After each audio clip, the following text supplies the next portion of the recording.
ఈ సమయాన్ని మెమాన్యుయల్ బ్రదర్ అప్పు చెప్తున్నాను. దేవునికి మహిమ కలుగును గాక.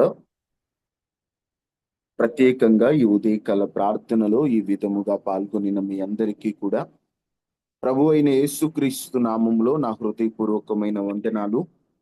దేవుడు మిమ్మలను దీవించి ఆశీర్వదించును గాక. ఆమేన్. ఆమేన్. ప్రత్యేకంగా నిన్నటి రోజున ఒక అంశాన్ని మనం ధ్యానం చేశాం. యెహోవాను వెదకువారులారా మీ ప్రాణము తెప్పరిల్లును గాక. దేవునిని మనం వెతకటం ఆరంభిస్తే మన ప్రాణములు తెప్పరిల్లుతాయి. ఆయన మనకు సమీపంగా ఉన్నవాడని, నడుమునకు నడికట్టు అంటిన రీతిగా, చెట్టునకు మంచు ఉన్నట్లు, కోడి తన రెక్కల క్రింద తన బిడ్డలను ఎలాగైతే భద్రపరుస్తుందో అలాగున మనల్ని అంటిపెట్టుకొని ఉన్న దేవుడని, మన ప్రాణములు అలిసిపోయిన స్థితిలో ఉంటాయని, యాకోబు ప్రాణము అలిసిపోవడానికి కారణం తన ఊహలని, క్రైస్తవుని ఊహలు లేని వాటిని, జరగని వాటిని జరిగినట్లుగా ఊహించుకునేటట్లుగా అపవాది చేసి ఆ ఊహల ద్వారా మన ప్రాణాన్ని అలిసిపోయేటట్లుగా చేస్తాడని, యాకోబు ఊహలు ఎలాగా తన ప్రాణాన్ని అలిసిపోయేటట్లు చేశాయో కొన్ని మాటలు మనం చూసాం. ఆ తరువాత ప్రాణం అలిసిపోవడానికి రెండవ కారణం వినబడుతున్న వార్తలని, మూడవ కారణం దేవుని మౌనమని. దేవుడు ఎందుకు మౌనంగా ఉంటాడు? కొన్ని వార్తలు మన చెవిన ఎందుకు పడతాయి? ఊహలు ఎలాగ మనిషిని అలిసిపోయేటట్లు చేస్తాయి? చివరికి యాకోబు ప్రాణాన్ని దేవుడు ఎలా తెప్పరిల్ల చేశాడో నిన్నటి రోజున కొన్ని మాటలు మనం ధ్యానం చేశాం. ఈ పూట కూడా కొద్ది నిమిషాలు దేవుని వాక్యాన్ని మనందరం ఆలకిద్దాం.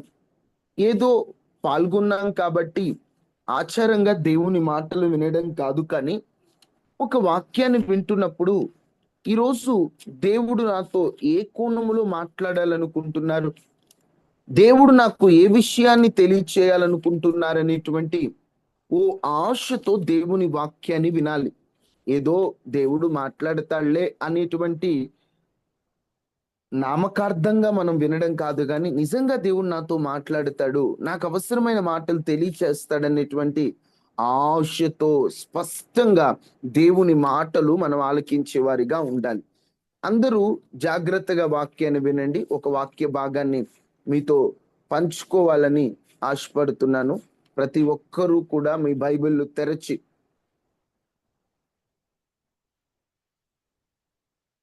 యోబు గ్రంథము 1వ అధ్యాయము, మనందరికీ బాగా తెలిసినటువంటి లేఖన భాగము.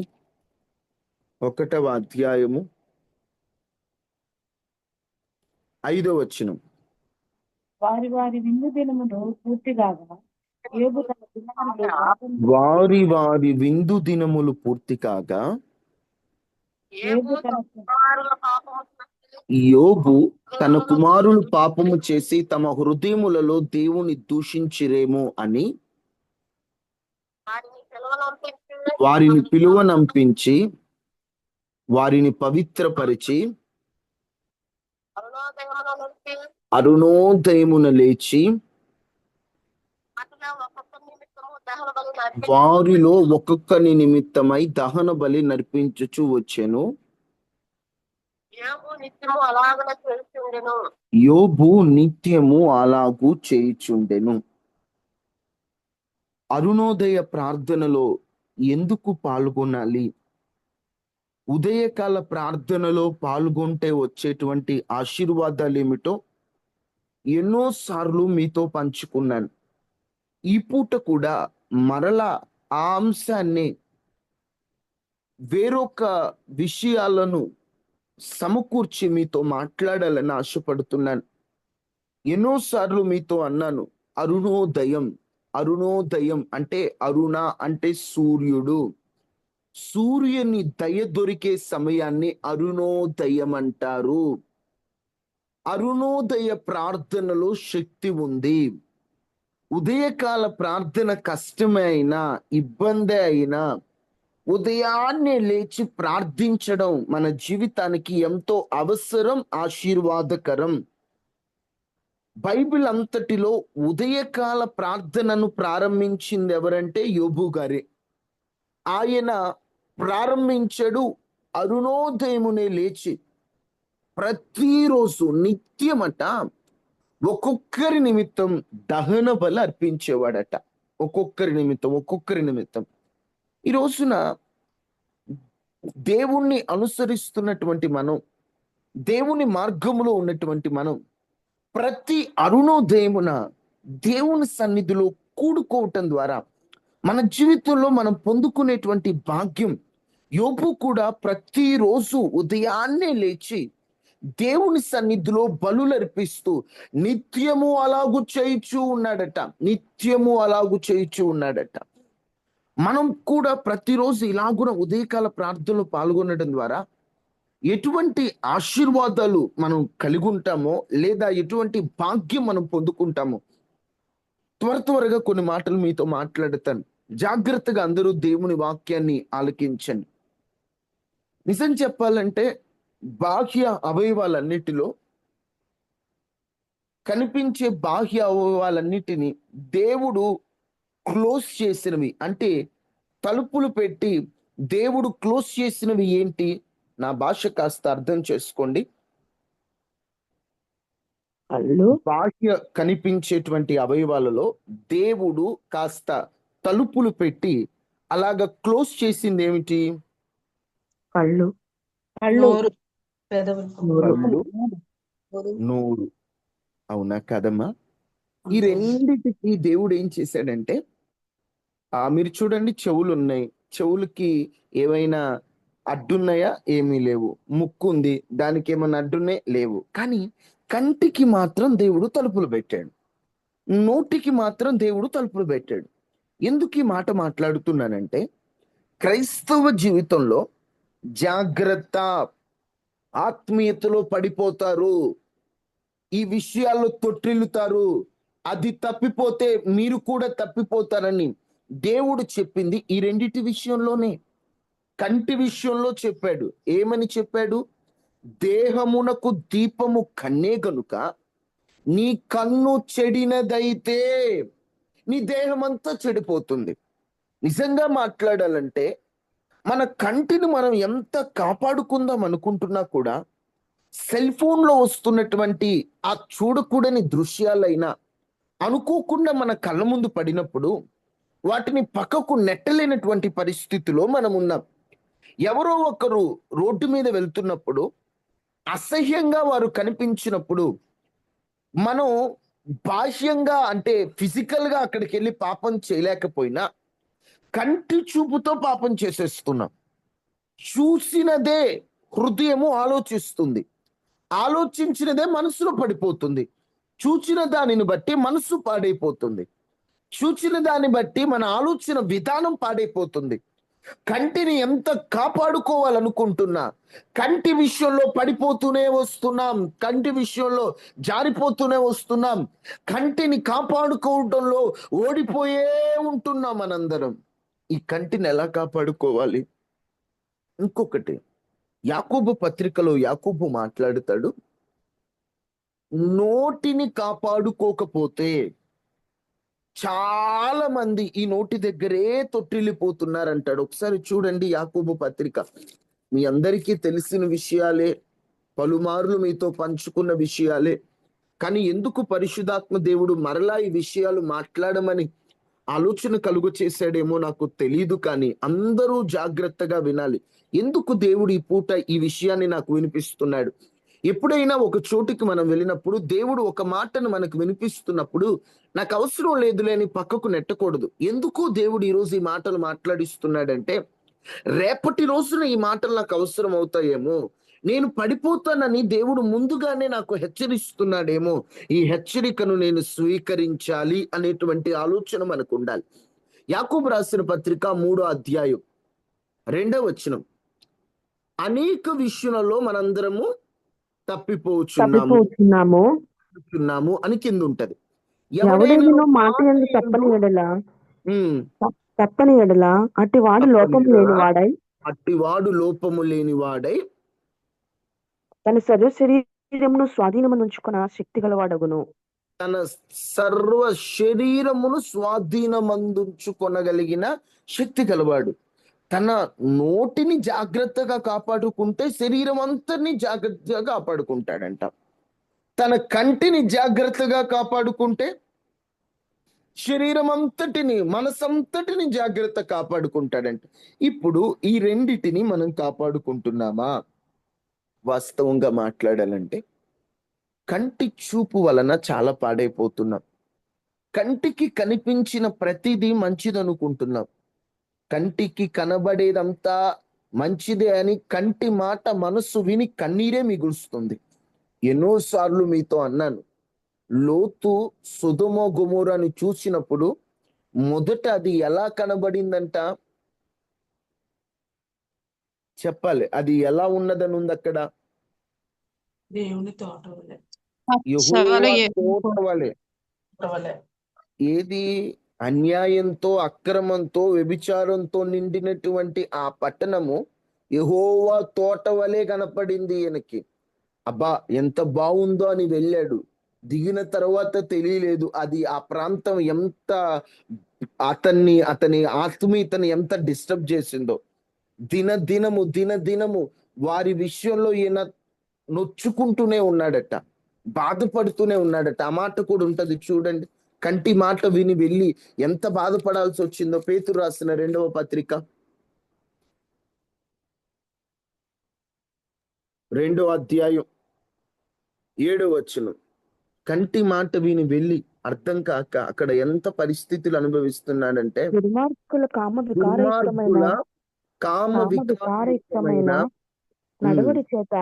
నడువడి చేత బహు బాధపడిన నీతిమంతుడగు లోతును తప్పించెను. చూడండి, దుర్మార్గుల కామ వికార యుక్తి అంటే యుక్తి కలిగిన జంతువుగా సర్పం పిలువబడింది. యుక్తి అంటే తెలివిలోనే వివేకముతో కూడిన తెలివితో చేసేది. కామ వికారమైన పనులే తెలివితో చేస్తూ వాళ్ళ నడవడి చేత లోతు బహు బాధపడేవాడట, చాలా బాధపడేవాడట. ఆ నీతిమంతుడు వారి మధ్యన కాపురం ఉండి తాను చూచిన వాటిని బట్టి, వినిన వాటిని బట్టి వారి అక్రమమైన క్రియల విషయములో దినదినము నీతిగల తన మనసును నొప్పించుకొను. ప్రతిరోజు ఆ చూచిన వాటిని బట్టి భయమేస్తూ ఉండేదట. అమ్మో, నేను ఎక్కడ పడిపోతున్నాను, నేను ఎక్కడ జారిపోతాను, ఎక్కడ నా జీవితం పతనం అయిపోద్దని. చూడండి, తొందరపడి కంటికి మంచిగా ఉందని సొదొమ అనే ప్రాంతానికి వెళ్ళాడు. చివరికి ఏమైందో తెలుసా? కంటికి మంచిగా కనిపించినది కన్నీరే మిగిల్చింది. ప్రతిరోజు బహు బాధపడుతున్నాడట.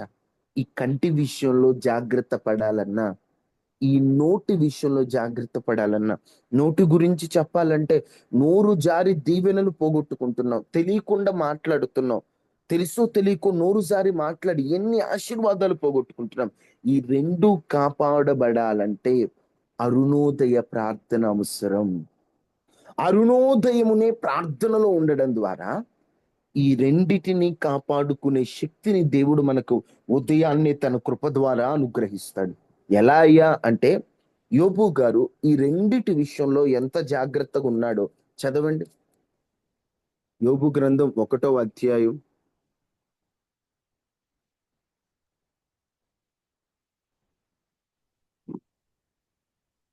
1వ అధ్యాయం 22వ వచనం ఒకసారి చదవండి. ఈ సంగతులలో ఏ విషయమందును యోబు ఏ పాపమును చేయలేదు, దేవుడు అన్యాయం చేసినని చెప్పలేదు. తర్వాత ఇంకొక మాట కూడా చదువుకుందాం. యోబు గ్రంథం 2వ అధ్యాయం 10వ వచనం. అందుకతడు, మూర్ఖురాలు మాట్లాడునట్లు నువ్వు మాట్లాడుచున్నావు, మనము దేవుని వలన మేలు అనుభవించుదుమా, కీడును మనం అనుభవింప తగదా. నేను ఇక్కడ ఈ సంగతులలో ఏ విషయమందును యోబు నోటి మాటతోనైనను పాపము చేయలేదు. నోటిని ఎంత కాపాడుకోవాలని ప్రయత్నిస్తున్నా నోటి దగ్గర పడిపోతున్నాం. కంటిని ఎంత కాపాడుకోవాలనుకుంటున్నా కంటి దగ్గర పడిపోతున్నాం. ఈ నోటి మాటతోనైనను యోబు ఎక్కడ పాపం చేయలేదట. భార్య వచ్చి యోబుకొచ్చిన శ్రమలు చూసి, యోబు కష్టస్థితి చూచి, నువ్వు దేవుని దూషించి చచ్చిపో అని మాట్లాడుతుంటే తన నోటి మాట ఎందైనను ఏ పాపము చేయలేదంట. నోరు జారి కూడా మాట్లాడలేదు. ఈరోజు చిన్న కష్టం వస్తే నోరు జారి ఎన్ని మాటలు మాట్లాడుతాము. దేవుణ్ణి మాట్లాడతాం, దైవ సేవకులను మాట్లాడతాం, మనకు నచ్చిన వారిని నోటికొచ్చినట్లు మాట్లాడతాం. కానీ యోబు నోటి మాట ఎందైనను ఏ పాపము చేయకపోవడానికి కారణం అరుణోదయమున తను చేసినటువంటి ఆ యాగాలు, ఆ బలులే, ఆ పరిశుద్ధ పరుచుటకు తాను పూనుకొనిన విధానమే తన నోటిని అదుపులో పెట్టుకునేటట్లుగా దేవుడు ఆ కృపను ఆయనకిచ్చాడు. ఈ రోజున ఈ ఉదయాన్నే మనం ఆ కృపను పొందుదాం. మన నోరు అదుపులో ఉండాలంటే ప్రతిరోజు ఉదయకాల ప్రార్థనలో నిత్యము ఆయన మాటల ద్వారా మనం బలపడుతూ నోటిని అదుపులో పెట్టుకోవాలి. నోరు అదుపులో లేకపోతే నోటి మాటల వలన కూడా శాపం వస్తుంది. ఈరోజు నీ దరిద్రతకి కారణం నీ నోరు మంచిది కాదేమో. నీ నోటి వలన నువ్వు శాపాన్ని కొని తెచ్చుకున్నావేమో. నీ నోరు బాగా లేకపోవటం వల్ల నీ సర్వ శరీరం స్వాధీనపరచుకోవటం ఇబ్బందిగా ఉందేమో. నీ నోరు అదుపులో ఉండాలి. ఆ నోరు అదుపులో ఉండాలంటే ఉదయాన్నే దేవుని సన్నిధిలో ఏ నోరైతే దేవుని స్తుతిస్తుందో, ఏ నోరైతే ప్రార్థిస్తుందో, ఏ నోరైతే ప్రభువుని గణపరుస్తుందో ఆ నోట నుండి పాపపు మాటలు రావు. ఆ నోట నుండి పనికిరాని మాటలు రావు. ఎందుకంటే ఉదయాన్నే దేవుని దయను పొందుకొనుట ద్వారా దేవుని ఆత్మ నీ నోటికి పనికిరాని మాట రాకమునిపై అది నాలుకపై ఉన్నప్పుడే ఆపేస్తుంది, బయటకు రానివ్వదు. నీ నోటిని అదుపులో పెట్టుకోవడానికి దేవుడు కార్యం చేస్తాడు. యోబు నోటి మాటలో ఏ పాపము చేయలేదు. కారణం అనుదినం అరుణోదయమున లేచి తాను చేసే ప్రార్థన. రోజు ఉదయాన్నే లేవడానికి నీ కష్టంగా ఉంది. ఆ ఉదయాన్నే కష్టంగా ఉండటం ద్వారా నీ నోరు పాడైపోతుంది. నా నోరు మంచిదే బ్రదర్, నా నోరు మంచిదే నువ్వు అంటున్నావు. దేవుడు సాక్ష్యం ఇస్తాడా నీ నోటికి? నీ నోటి విషయంలో దేవుడు ఏం మాట్లాడుతాడు? ఇదిగో నా బిడ్డ నోరు మంచిదే అని దేవుడు మన గురించి చెబుతాడా? లేదా లేదు, ఈ నోరు మంచిది కాదు, అది పనికిరాని నోరు, పనికి మాల మాటలు మాట్లాడే నోరు అంటాడా? నఫ్తాలి ఇంపైన మాటలు మాట్లాడునని యాకోబు మాట్లాడుతాడు. ఈరోజు మన మాటలు ఇంపైన మాటలా, మన మాటలు రాతి వంటి మాటలా? ఒకసారి మనం ఆలోచించాలి. మన నోరు అదుపులో ఉండాలంటే ఉదయాన్నే ప్రార్థన మనకు అవసరం, వాక్యం మనకు అవసరం. అప్పుడు ఆ ప్రార్థన వాక్యం మన నోరు అదుపులో పెట్టుకోవడానికి కారణమవుతుంది. నోరు అదుపులో ఉంటే సర్వ శరీరం అదుపులో ఉంటది. మరలా చెప్తున్నాను, గుర్తుపెట్టుకోండి. తరువాత యోబు గ్రంథం 30వ అధ్యాయం 2వ వచనం. అన్నీ తెలిసిన మాటలే, కానీ మరొకసారి గుర్తుపెట్టుకోండి, ప్రార్థన చేసుకోవాలి. ఈ మాటలు ఎత్తి పట్టుకోను. 31:1 నేను నా కనులతో నిబంధన చేసుకుంటుని, నేను నా కన్నులతో నిబంధన చేసుకుంటుని, కన్యకను నేను ఎలాగు చూచుదును, కన్యకను నేను ఎలాగూ చూచెదను, అలాగు చేసిన యెడల పరముననున్న అలాగూ దేవుని చేసిన ఆజ్ఞ యెడల పరమునందున దేవుని దేవుని ఆజ్ఞ ఆజ్ఞ ఏమగును, ఏమగును, ఉన్నత స్థలముననున్న ఉన్నత స్థలమునున్న సర్వశక్తుని స్వాస్థ్యమేమగును. వాస్తవమేమగును. నేను నా కన్నులతో నిబంధన చేసుకున్నా. కన్యకను ఎట్లా చూస్తా నేను? ఒకవేళ నేను అలాగూ చూస్తే పరమునున్న దేవుని ఆజ్ఞ ఏమవుద్ది అని మాట్లాడుతున్నాడు. ఒక అందమైన అమ్మాయి అటువైపు నడుచుకుంటూ వెళ్తుంటే చూడవా యోబు? నేను చూడను. ఎందుకు? నా కన్నులకి నిబంధన ఉన్నది. నేను నిబంధన చేసుకున్న కళ్ళు కలిగున్నాను. అలాగూ పనికిరాని చూపులు నేను చూడను, చూడకూడని చూపులు నేను చూడను అంటున్నాడు. తన చూపును అదుపులో పెట్టుకొనగలిగిన శక్తి తను పొందుకున్నాడా లేదా? ఎవరైనా పాడైపోయే ఈ రెండిటి దగ్గర యోబు జాగ్రత్తగా ఉండగలిగాడు. కారణం అతను చేసే అరుణోదయ ప్రార్థన. ఈరోజు యవనులారా, మన కళ్ళు అదుపులో ఉండాలంటే మనం ఉదయాన్నే ప్రార్థనలో ఉంటున్నాం, అలాగునే కొనసాగాలి. అప్పుడు నీ కన్నులను అదుపు చేసుకోగలిగిన జ్ఞానాన్ని దేవుడిస్తాడు. దేవుని ద్వారానే అది మనం పొందగలం. దేవుని ద్వారానే ఆ యొక్క జ్ఞానం చేత మనం నడిపింపగలం. అందుకని అరుణోదయ ప్రార్థనలో ఎక్కువ గడపాలయ్యా. ఉదయాన్నే ప్రార్థన మనకెంతో అవసరం. ఇవన్నీ మీకు తెలిసిన మాటలే, మర్మయుక్తమైన మాటలేమి ఈ రోజు చెప్పట్లేదు. కానీ ఈ రెండిటిని కాపాడుకోవటంలో కాస్త బలహీనం అవుతున్నావని దేవుడు నీతో ఈ పూట మాట్లాడిస్తున్నాడు. తన మాటల వల్ల, తన వాక్యం ద్వారా మనతో మాట్లాడుతున్న మాటలు ఏంటంటే, నీ చూపు జాగ్రత్తగా ఉండాలన్నా, నీ నోరు జాగ్రత్తగా ఉండాలన్నా ఉదయకాల ప్రార్థన ఎంతో అవసరం. యోబు ఉదయాన్నే ప్రార్థన చేయడం వల్ల ఎన్ని ఆశీర్వాదాలు ఉన్నాయో తెలుసా? ఇంతకు ముందు కూడా ఎన్నోసార్లు మీతో అన్నాను, యోబు ప్రార్థన యోబు ఇంటికి, తనకు కలిగిన వాటన్నిటికీ కంచెగా ఉంది. ఇంటికే కాదు, కలిగిన వాటన్నిటికీ. ఈ రోజున దేవుని కంచె మన కుటుంబం చుట్టూ ఉండకపోవడం వల్లే, మన సంపాదన చుట్టూ ఉండకపోవడం వల్లే మన సంపాదన అంతా కూడా అన్యాయంగా వేరొకరి చేతిలోకి వెళ్ళిపోతుంది. మన సంపాదన అంతా హాస్పిటల్ పాలైపోతుంది. మన సంపాదన అంతా వ్యర్థ ఖర్చులు అయిపోతున్నాయి. దేవుని కంచె ఉండకపోవటం వల్ల. దేవుని కంచె నీకే కాదు, నీ కలిగి ఉన్న వాటన్నిటి చుట్టూ ఉండాలి.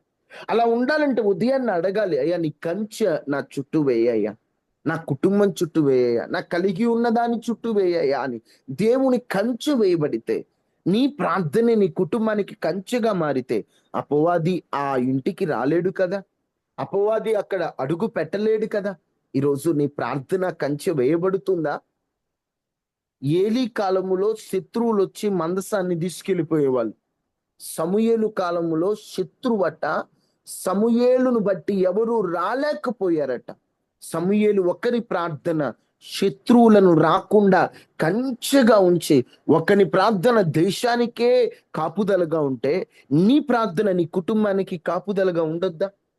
ఉదయాన్నే లేచి, అయ్యా నా బిడ్డలు బయటికి వెళ్తుంటారు, నా కుటుంబం బయటికి వెళ్తుంటారు, నేను బయటికి వెళ్తుంటాను, నీ కంచె అవసరమయ్యా, నీ కాపుదల అవసరమయ్యా అని దేవుని సన్నిధిలో మనం వేడుకోవాలి. కానీ ఏదో మనకి ఇష్టమైనప్పుడు లేవడం, ఇష్టమైన లేనప్పుడు పడుకోవడం, అలా ఉంటే కంచె మన కుటుంబం చుట్టూ ఎలా వేయబడి ఉంటది?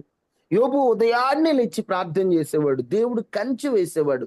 సాతాను ఆ ఇంటి అడుగు జాడల్లో కూడా ఉండడానికి అవకాశం లేక యోబు దగ్గరికి రావడానికి దేవుడి దగ్గరికి వెళ్ళి పర్మిషన్ తీసుకొని వచ్చాడు వాడు. దేవుని కంచె మన కుటుంబం చుట్టూ ఉంటే ఏది మనల్ని ఏం చేయలేదు, ఏది మనల్ని ఏం చేయలేదు. ఉదయాన్నే ప్రార్థనలో ఉండటం వల్ల అంత ఆశీర్వాదం ఉందమ్మా. యోబు ప్రార్థనే తన ఇంటి చుట్టూ కంచెగా మారింది, కంచెగా మారింది. అక్కడ ఇప్పుడు మీతో చెప్పినట్లు తనకే కాదు, తన చేతి పనుల్లో కూడా దేవుని కంచె అక్కడ తోడుగా ఉంది. ఉదయాన్నే ప్రార్థనలో ఉండటం ద్వారా యోబు ఎన్ని శ్రమలు వచ్చినా నిలబడగలిగాడు. అతని శ్రమల్లో ఆ శ్రమలు అతన్ని ఏం చేయలేకపోయా, భక్తిని ఏం చేయలేకపోయా. ఆరోగ్యపరంగా శ్రమలు అతన్ని కృంగదీశాయి. అతను బాగా ఒంటి నిండా రోగం వచ్చేసి ఆ పెంకుతో ఆ రోగాన్ని అలా గీక్కునే విధంగా అంత దారుణమైన పరిస్థితి వచ్చింది. కానీ శ్రమలు అతని శరీరాన్ని ఇబ్బంది పెట్టగలిగాయి, కానీ తన ఆత్మని ఇబ్బంది పెట్టలేదు, తన భక్తిని ఇబ్బంది పెట్టలేదు. ఈరోజు మనం ఎలా ఉన్నాం?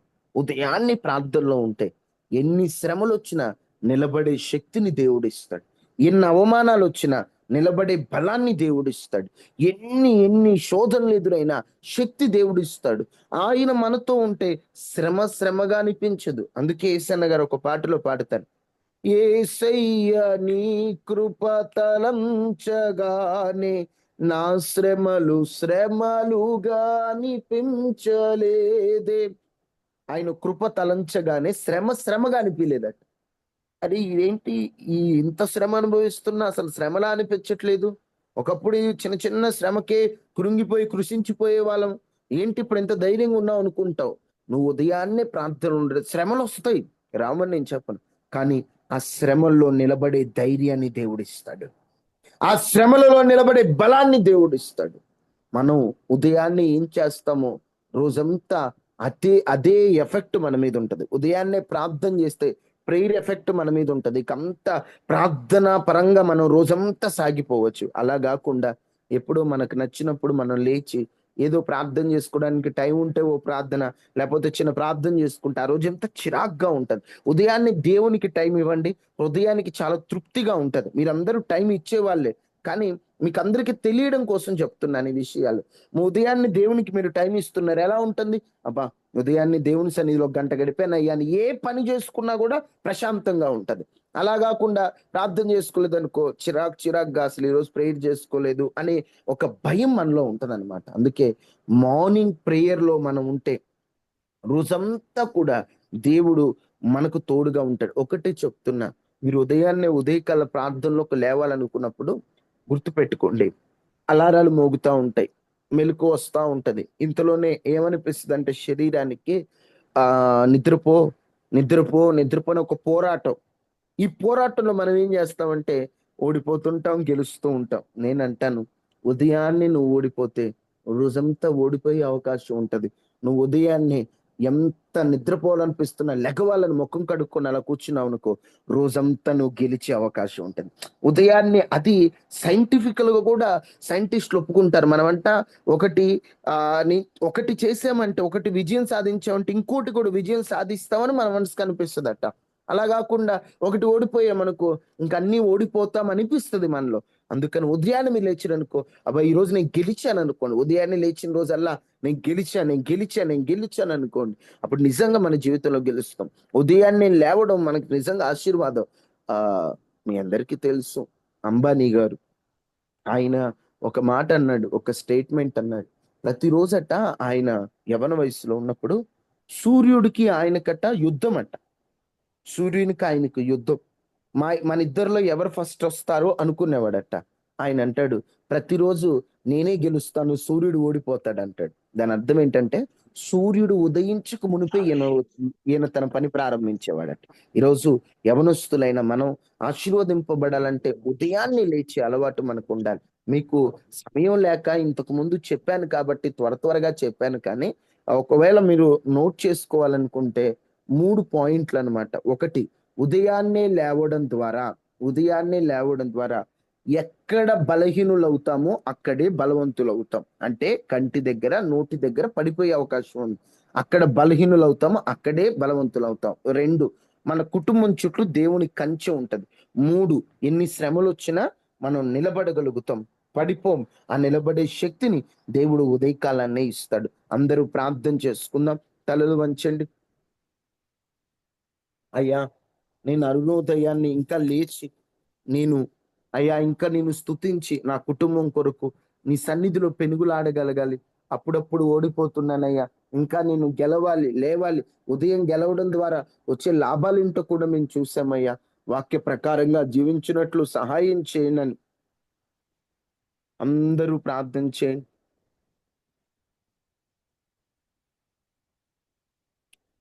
వేకువ కురిసిన చిరుజల్లులో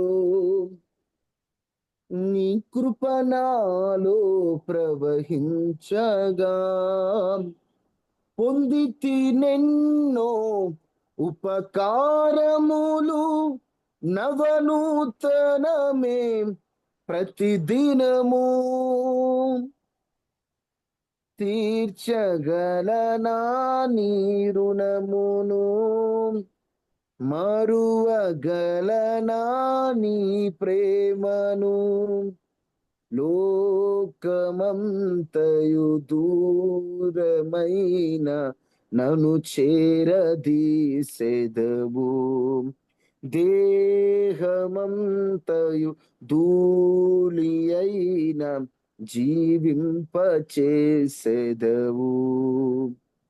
మహాపరిశుద్ధుడా మహోన్నతుడు అయిన దేవ ఈ ఉదయకాల ప్రార్థనలో ఈ విధముగా పాల్గొనుటకు మీరు చూపిన కృపను బట్టి వందనాలయ్యా. నాయనా అయ్యా ఉదయకాలాన్ని అరుణోదయమునే యోబు ప్రార్థన చేయడం ద్వారా తాను ఎలాగైతే దీవెనలు పొందుకున్నాడో తను ఎలా ఉన్నాడో మాతో మాట్లాడారు. మేము ఉదయాన్నే అనుదిన నిత్యము అలాగూ చేయనట్లు సహాయం చేయండి. ఒక్కొక్కసారి అలసటను బట్టి, ఆలస్యాలను బట్టి మేము బలహీనులు అవుతున్నాం. మాకు ఆ బలాన్ని ఇచ్చి మేము త్వరగా పడుకొని ఆరోగ్యవంతులుగా ఉండే కృపని కూడా మీరు అందించండి. ఈ ఉదయకాల ప్రార్థనలో పాల్గొన్న వారందరిని ఆశీర్వదించండి. అనారోగ్యంతో ఉన్న వారికి ఆరోగ్యాన్ని ఇవ్వండి. ఆర్థిక సమస్యలు ఉన్న వారికి సమస్యలు కొట్టివేయండి. మానసికంగా బలహీనులైన వారికి ధైర్యాన్ని ఇవ్వండి. ఉద్యోగాలు లేని వారికి ఉద్యోగాలు ఇవ్వండి. కృంగిపోయిన వారిని లేవనెత్తండి. కన్నీటితో ఉన్న వారికి కన్నీరుని తొడవండి. రక్షణ లేని వారికి రక్షణ ఇవ్వండి. ఈ రోజున ప్రభువా తండ్రి, సండే స్కూల్ టీచర్స్ ట్రైనింగ్ కూడా జరుగుతుండగా ఆ కూడికను కూడా ఘనంగా జరిగించమని నీ దాసుల్ని నిలబెట్టి వాడుకోండి ప్రభువా. అయ్యా తండ్రి, ఇంకా ప్రార్థించమని ఎవరు చేస్తే చెప్పారో వారి అవసరాలు మీరు ఎరిగి గొప్ప కార్యం చేయండి. ఈ రోజు మా ఇళ్ళ చుట్టూ, మా చుట్టూ, మా కలిగి ఉన్న వాటి చుట్టూ మీకు కంచె వేసి ఎటువంటి వైరస్లు, అనారోగ్యాలు, ప్రమాదాలు, నష్టాలు రాకుండా మీ కాపుదలను అనుగ్రహించి మీరు మాకు తోడుగా ఉండి మమ్మల్ని నడిపించమని, ఈ రోజు మేము చేస్తున్న ప్రతి పనుల్లో తోడుగా ఉండి బలపరచమని యేసు నామములో అడిగి వేడుకుని ఉన్నాము తండ్రి. ఆమేన్. ఆమేన్. తండ్రి అయిన దేవుని ప్రేమ, కుమారుడైన యేసుక్రీస్తు వారి కృప, పరిశుద్ధాత్మ అన్యోన్య సహవాసం మనకి మన కుటుంబాలకి ఎల్లప్పుడూ ప్రభు కృప తోడైండును గాక. ఆమేన్. ఆమేన్. ఆమేన్. వందనాలయ్యా. వందనాలమ్మా. అందరికీ వందనాలు. వందనాలమ్మా. Praise lord.